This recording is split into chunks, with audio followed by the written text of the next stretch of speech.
Para wargi sadaya, wilujeng patepang dina acara Sabda Sunda. Mugia janten berkah kanggo urang sadayana. Mangga wilujeng ngadangukeun.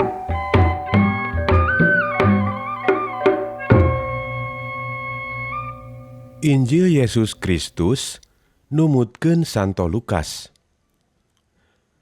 Dina hiji poe, Yesus keur ngadeg di sisi talaga Genesaret. Jalma-jalma anu rek ngadarengekeun pangandika Allah, ngarangseg harayang deukeut ka anjeunna. Keur kitu anjeunna ningali dua parahu keur ditarik ka sisi talaga. Ari tukang-tukang ngalalaukna geus tarurun keur maresihan.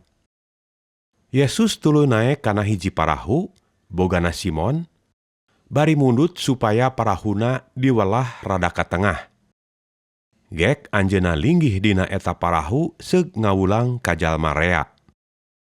Rengse ngawulang, anjeunna ngalahir ka Simon. Ieu parahu katengahkeun deui kanu jero. Pasang deui jaringna jeung batur, ngalalauk, ceuk Simon. Parantos sawawengi abdi-abdi ngalalauk teh juragan, nanging henteu kekengingan. Ayeuna kumargi juragan miwarang, mangga jaring bade dipasang. Prak maranehna nurunkeun jaring. Lauk anu beunang ka cidalobana, jaringna mani meh bedah.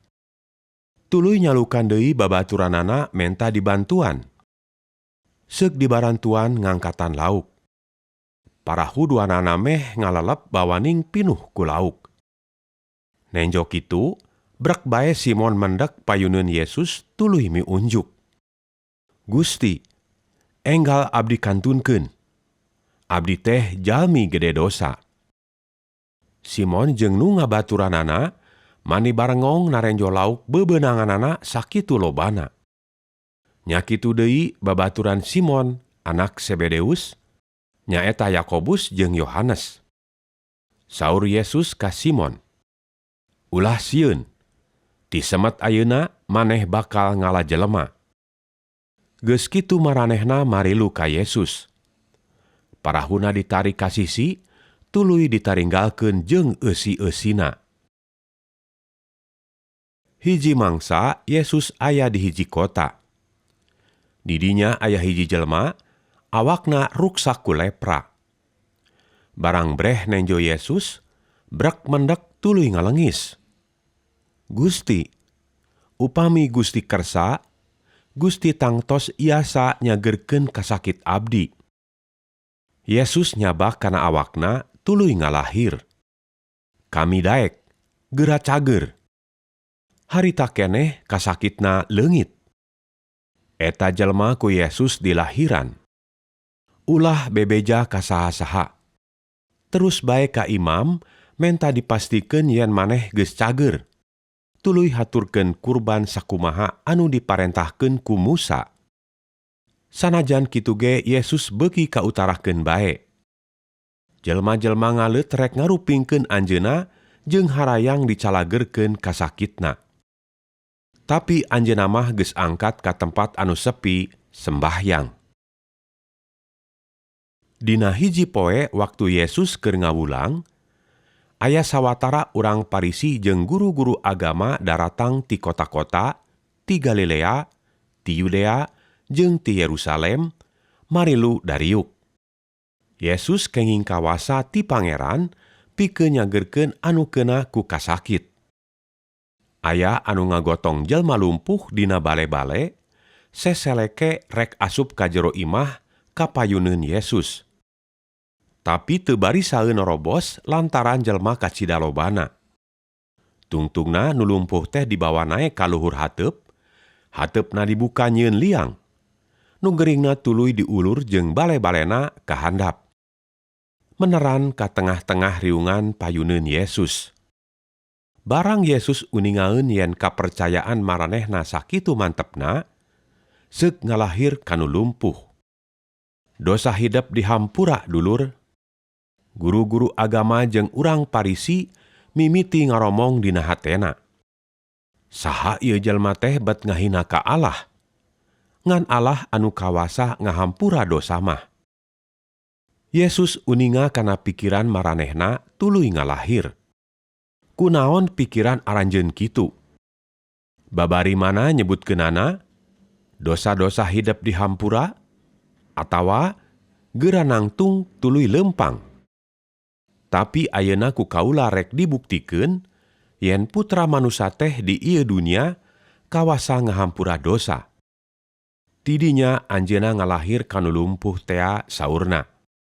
Geura hudang, bale-balena angkat, jung geura balik.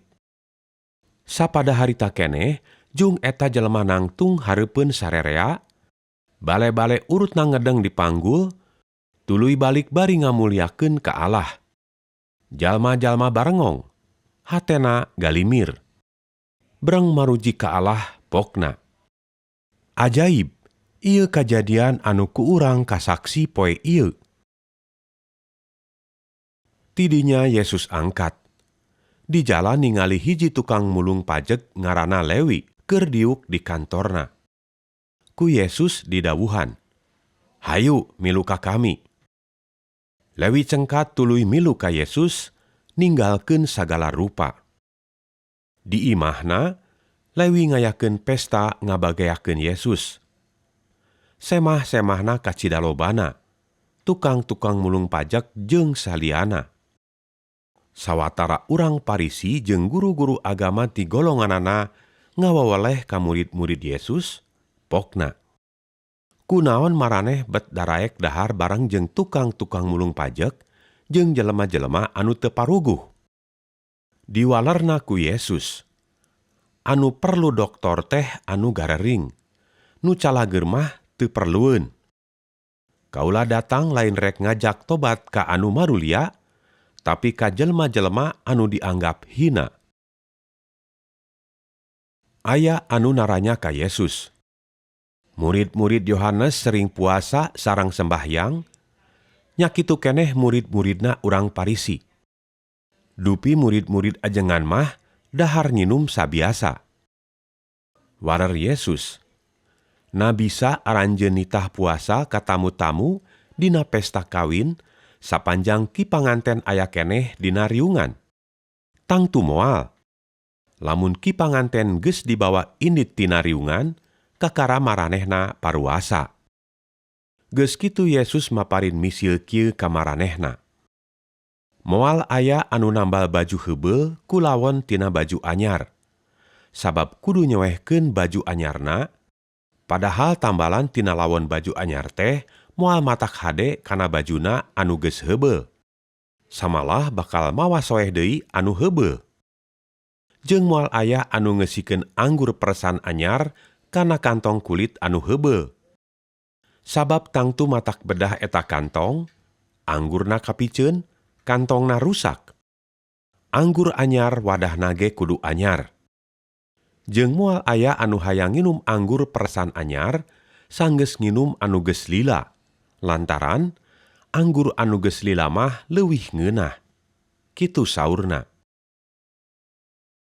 Sakitu dawuhan Gusti Allah.